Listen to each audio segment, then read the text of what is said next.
जयाच्या जनी जन्मनामार्थ झाला, जयाने सदा वासनामात केला, जयाच्या मुखी सर्वदा नाम कीर्ती, नमस्कार त्या ब्रह्म चैतन्य मूर्ति।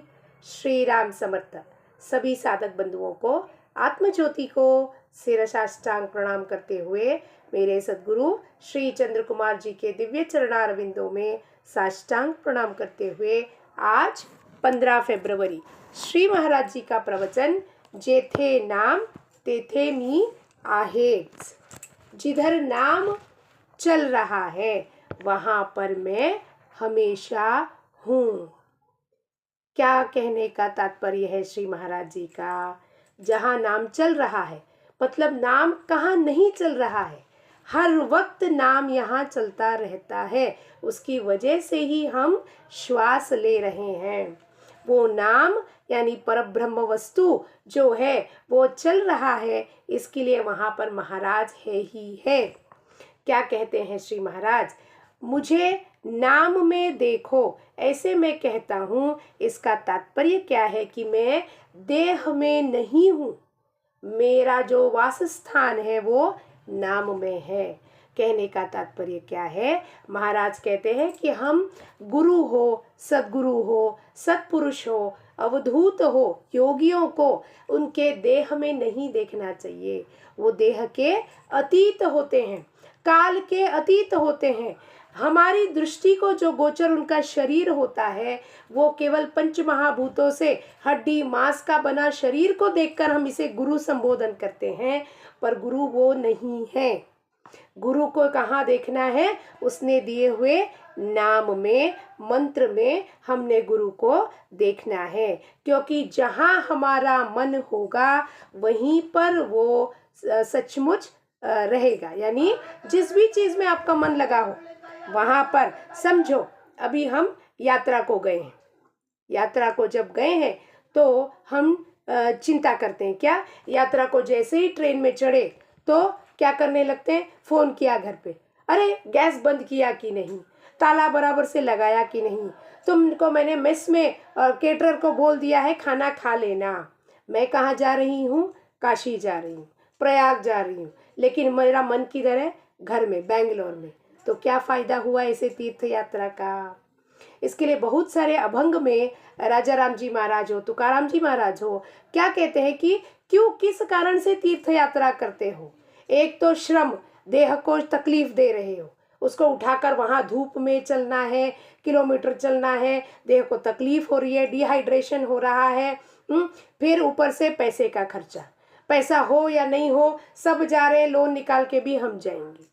तो ऐसी तीर्थ यात्रा से जब मन हमारा एक स्थान पर है, शरीर दूसरे स्थान पर है, तो ऐसी तीर्थ यात्रा करने का क्या उपयोग है? हमारे गुरु महाराज यही कहते थे हमेशा। चंद्र कुमार जी कहते थे, तीर्थ यात्रा क्यों जाते हो तुम सब? एक बार देख लिया काशी, कितनी बार जाओगे तीर्थ यात्रा में? कितनी बार गंगा में डुबकी मारोगे? एक बार डुबकी मार ली तो हो गया, बात खत्म। लेकिन मन जो है घर में बैठने के लिए तैयार नहीं है। एक बार हो गया, श्रीशैलम देख लिया, एक बार रामेश्वरम देख लिया, केदारनाथ देख लिया, अब बस हो गया। क्या करेंगे वहां जाकर बार बार? देह को तकलीफ, मन को तकलीफ, शरीर को तकलीफ, फिर आत्मा को भी तकलीफ। क्योंकि जब हम उसको तकलीफ अंदर वाले को दे रहे, क्योंकि शरीर साथ नहीं देता, साथ में घर वालों को परेशान करना। वहां जाने का उद्देश्य क्या है? कि मैं भगवान के साथ कुछ पल वहां बैठूं। केदार में जाके केदारनाथ के सामने ध्यान लग गया, 1 घंटा ध्यान लग गया, नहीं। जैसे ही देखा, चलो चलो बाहर आ जाओ, चलो चलो खाना खाओ, चलो चलो वापस चले। क्या फायदा ऐसे इतनी दूर जाके, इतने किलोमीटर दूर जाके 1 घंटा मैंने ध्यान नहीं लगाया केदारा के सामने, तो क्या फायदा है? बद्री में बद्री नारायण के दर्शन में मेरा ध्यान नहीं लगा, तो क्या फायदा है? तो महाराज कहते हैं, देह से आप क्षेत्र में हो पर मन आपका घर में ही बैठा है। इसके लिए कोई अगर आपसे पूछेंगे तुम कहाँ पर हो जी, तो हम कहते हैं मैं बस में हूँ, ट्रेन में हूँ, बैंक में हूँ, मैं स्कूल में हूँ, ऐसा कहता है। लेकिन अगर कहने का तात्पर्य क्या है? हमारा मन विषय में है तो हम वही बात करेंगे। और संतों को पूछो, आप कहाँ हैं गुरुजी? मैं भगवान के साथ हूँ, मैं महाराज के साथ हूँ। उनका मन हमेशा 24 घंटे उसी ब्रह्मानंद में रमा हुआ रहता है, और हमारा मन कहाँ रमा है? मैं कहाँ हूँ? घर के बाहर देख रहा हूँ कोई झाड़ू मार रहा है। मैं कहाँ हूँ? मैं किचन में हूँ। हम में से कोई ऐसा कहता है क्या? यानी हमारा मन केवल प्रापंचिक विषयों में डूबा होने के वजह से हम कहते हैं मैं कहाँ हूँ? मैं इधर इधर इधर हूँ। ऐसे उपाधियों के साथ उसका संबोधन करता हूँ, लेकिन कोई ये नहीं कहता मैं भगवान के साथ हूँ। इसके लिए जहाँ पर नाम चालू है वहाँ पर मैं हूँ। जो नामस्मरण करता है उसके आगे पीछे मैं खड़ा रहूँगा। उसके पास्ट में भी हूँ, प्रेजेंट में भी हूँ, फ्यूचर में भी मैं हूँ। हर जगह पर मैं उपस्थित रहूँगा उसके साथ। जो नाम धारक है, साधक है, शिष्य है, उसके आगे पीछे खड़े होने की जिम्मेदारी मेरी है। ऐसा श्री महाराज कहते हैं। शास्त्री पंडित कहते हैं हमारे लिए ज्ञान मार्ग है, पर उनके ध्यान में नहीं आता कि ज्ञान मार्ग को आचरण में लाना बहुत कठिन है। ज्ञान में अद्वैत सिद्धांत में कहा एको हम बहुश्याम प्रजाइत, एक ही परमात्मा है, सब जगह व्यापक हो गया। फिर क्यों हमारी सास हमको भगवान नहीं दिखाई देती? क्यों हमारी देवरानी जेठानी हमको भगवान नहीं दिखाई देती? उसमें परमात्मा का अंश नहीं दिखता। क्यों हमारा बेटा, क्यों हमारी बहू? बेटा बड़ा प्यारा लगता है लेकिन बहू नहीं प्यारी लगती। क्यों? बेटे में जो परमात्मा है वही बहू में वास करता है। तो ये ज्ञान जो है, पुस्तकी ज्ञान पता है, लेकिन उसको आचरण में लाना बहुत कठिन है। इसके लिए महाराज कहते हैं शास्त्री पंडितों को ये अत्यंत कठिन है। अभिमान नष्ट नहीं होता, यहाँ अभिमान बढ़ते जाता है कि मैंने इतने किताबें पढ़ लिया, वेदांत का ये ज्ञान हो गया। लेकिन वो ज्ञान ही कैसा ज्ञान है जो आचरण में नहीं लाया जाए। आपके घर के सामने कोई भिखारी आया है, हाँ, और वो पैसे मांग रहा है। आपके पास बहुत पैसे हैं, उठाकर 1 रुपया 2 रुपया तो दे सकते हैं, या एक आधा फ्रूट या फल या बिस्किट दे सकते हैं, ये ले लो करके। लेकिन उसको 4 टुक बातें सुनाते हैं। भिखारी है, हट्टा कट्टा तो है, भाई जाके नौकरी कर नहीं सकता। भाई उसको कोई नौकरी नहीं दे रहा है, उसकी हालत देखकर कौन उसको नौकरी देगा? इसके लिए वो भीख मांगने का काम कर रहा है। उसके कर्मानुसार प्रारब्ध में भीख मांगना लिखा है, उसे मैं नहीं बदल सकती, ना ही आप बदल सकते हैं। हमारा कर्तव्य क्या है? 5 कर्तव्य ईशावास्य उपनिषद में हमें बताए गए। इति कर्तव्य एक क्या है? पितृऋण, देवता ऋण, ऋषि ऋण, भूत ऋण, मनुष्य ऋण। मनुष्य ऋण में आता है ये कि हमारे सामने जो भी व्यक्ति मांगने वाला आया, याचक आया, तो हमने उठाकर उसको जो हमारे पास है उसमें से थोड़ा एक भाग उसको उठाकर दे दो, बिना कोई बातचीत किए। वहाँ पर उसको ज्ञान देने जा रहे हैं हम। फिर हम क्या है? हम भी मंदिर में अच्छी अच्छी साड़ियाँ सूट पहनकर भगवान से रोज भीख मांगते हैं। वो अपना पेट भरने के लिए भीख मांग रहा है। हमारे पास सब कुछ है। परमात्मा ने गाड़ी दिया है, बंगला दिया है, पैसा दिया है, बिजनेस दिया है, अच्छी बुद्धि दी है। फिर रोज जाके एप्लीकेशन डालना, मेरे बेटे को फॉरेन में नौकरी लग जाने दो, मेरी बेटी को बेटा हो जाने दो। परमात्मा कहता है इतना सब कुछ मैंने दिया है, उसका कोई कृतज्ञता भाव नहीं है तुम्हारे पास, फिर भी लाइन में खड़े होकर रोज मांगते रहते हो। तो महाराज कहते हैं कि ये अभिमान नष्ट नहीं होगा, बढ़ते जाएगा। ब्रह्म सत्य जगत मिथ्या का तत्व बुद्धि को पटता है। बुद्धि कहती है हाँ ठीक है, ब्रह्म सत्य है, जगत मिथ्या है। जगत मिथ्या का क्या मतलब है? इस वक्त हम सत्संग में अगर सबको देखते हैं, फिर सत्संग के 1 घंटे के बाद हम सब गायब हो जाएंगे। मतलब अभी जो देख रही हूँ वो सत्य है क्या? 1 घंटे के बाद गायब हो गए तो फिर क्या हो गया? वो मिथ्या हो गया। जो परमानेंट नहीं है उसको हम मिथ्या कहते हैं। लेकिन क्या होता है, ये मिथ्या का अनुभव हमको आता नहीं है। हम क्या करते हैं, किसी ने कोई बात हमको सुना दी, कोई क्रोध में कोई 4 बातें सुना गया, हम उसको जीवन भर याद रखते हैं। ये मिथ्या है। अभी जो व्यक्ति बोल रहा है हमको, कल वो व्यक्ति रहा ही नहीं हमारे आंखों के सामने, तो उसकी कही हुई बातें सत्य है क्या? नहीं, वो तो मिथ्या हो गई। व्यक्ति ही नहीं रहा तो उसकी बातें कहाँ ठहरने वाली है। लेकिन हम क्या करते हैं, उस व्यक्ति को याद करके फिर 10, 12, 15, 50 साल, अरे वो व्यक्ति था, वो मुझसे ऐसे ऐसे बातें करता था, वो बहुत नहीं तो बहुत अच्छा था, ये भी याद करते हैं। तो ये जो कहते हैं इसको हम मिथ्या कहते हैं, कि जिसे हम अपना परसेप्शन बना लिया है कि ये जो है ये है, हमारे पिताजी ऐसे थे, हमारी सास वैसे थी, वो तो चल बसे हैं। देह तो ये हो गया, भस्म हो गया। फिर क्या है हमारे जहन में? मेमोरी। और उस मेमोरी को लेकर हम रोते कुड़ते रहते हैं रोज। ऐसा बोला था, वैसा बोला था, कोई अच्छी एक बात उनकी हमको याद नहीं आती। तो फिर ये सारी बातें क्या है? ये सब मिथ्या है। कहते हैं आंखों के सामने व्यक्ति है वो सत्य है, लेकिन उससे रिलेटेड मेरा जो परसेप्शन है, ये व्यक्ति ऐसा है, ये व्यक्ति क्रोधी है, ये लालची है, ये घमंडी है, ये मेरा अपना परसेप्शन है। क्यों? वो जो मुझे वहाँ दिखाई दे रहा है प्रतिबिंब, उसका बीज मेरे में ही है। यहाँ जो है वही मुझे सामने प्रतिबिंबित होता है। अगर यहाँ अच्छा है तो सामने वाला मुझे संत ही दिखाई देता है। लेकिन मैं क्या करती हूँ, ये यहाँ बैठकर वो घमंडी है, हाँ जी वो घमंडी है। क्यों? वो घमंड का बीज मेरे में है, इसीलिए मुझे ऐसा लग रहा है वो आदमी बंदा क्या है? घमंडी है, इसको बहुत जलन होता है।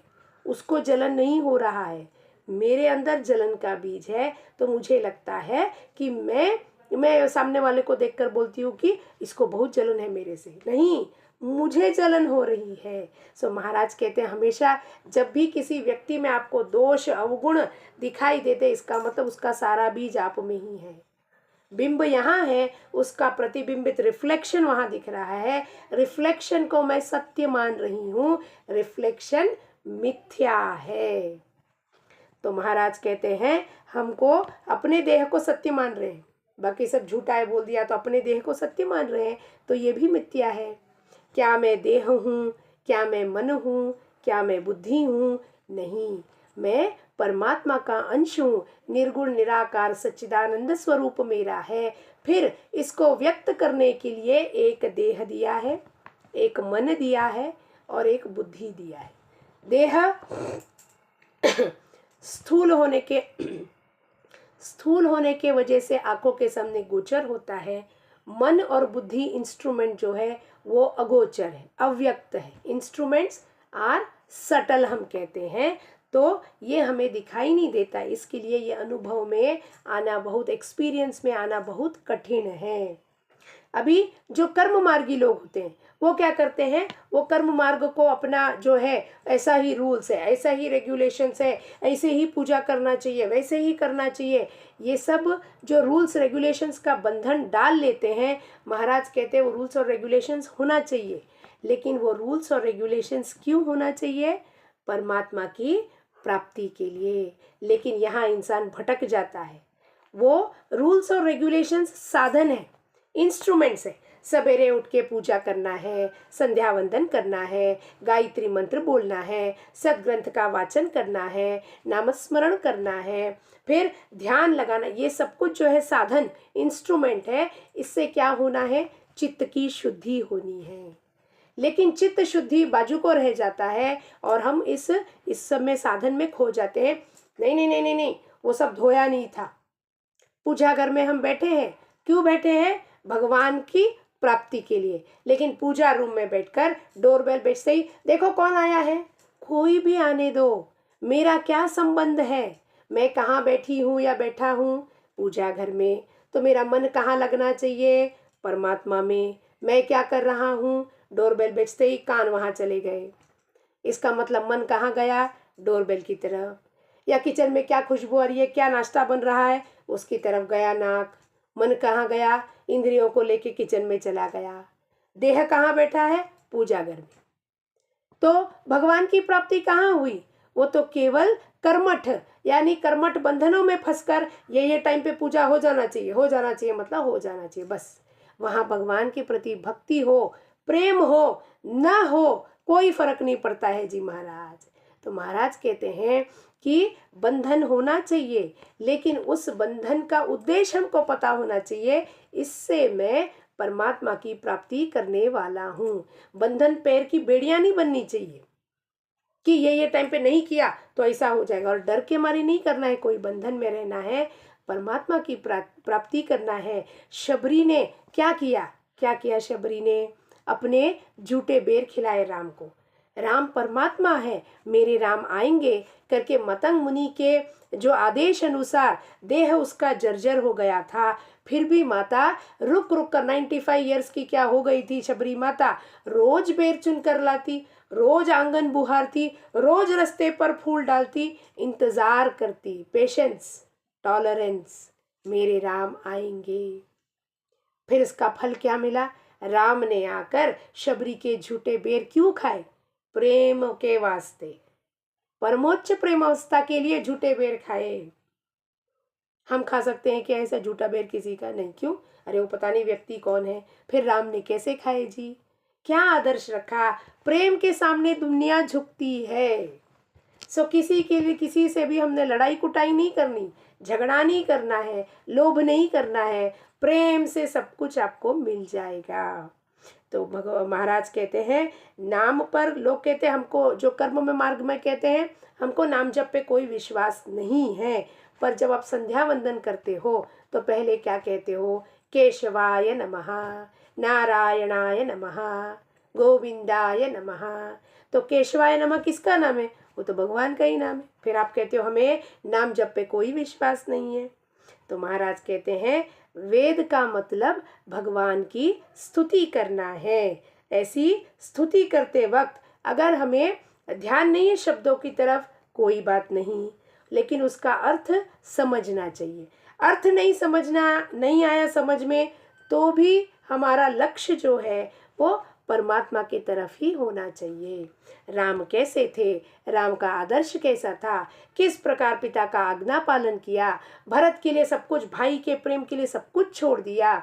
ये जब हमारे जहन में रहेगा, राम के जो दैवी गुण हैं हमारे में ऑटोमेटिकली प्रकट होते जाएंगे। और उसके लिए क्या करना है? हमने सतत नाम जप करना है। राम नाम जो है ओमकार का स्वरूप है, ये सभी कर्मों का और साधनों का प्राण है, ऐसा श्री महाराज कहते हैं। महाराज जी के चरणों में प्रवचन को समर्पण करते हुए जानकी जीवन स्मरण। जय जय राम।